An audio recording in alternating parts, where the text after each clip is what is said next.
Aksi pencurian di agen BRI Link ini terjadi di Kelurahan Puwatu, Kota Kendari, Sulawesi Tenggara. Pelaku berhasil menggasak uang 35 juta rupiah yang tersimpan di dalam laci meja saat pemiliknya sedang istirahat di dalam rumah.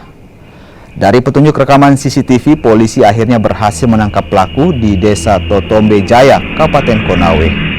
Pelaku terpaksa dihadiahi timah panas karena berupaya melawan petugas saat hendak ditangkap.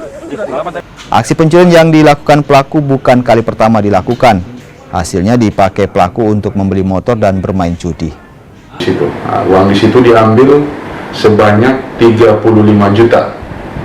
Uang daripada tempat BRI Link tersebut di konter financial.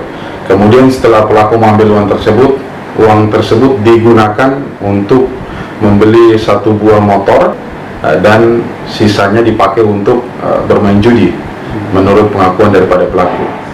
Pada saat pelaku diambil, pelaku melakukan perlawanan dengan cara lari.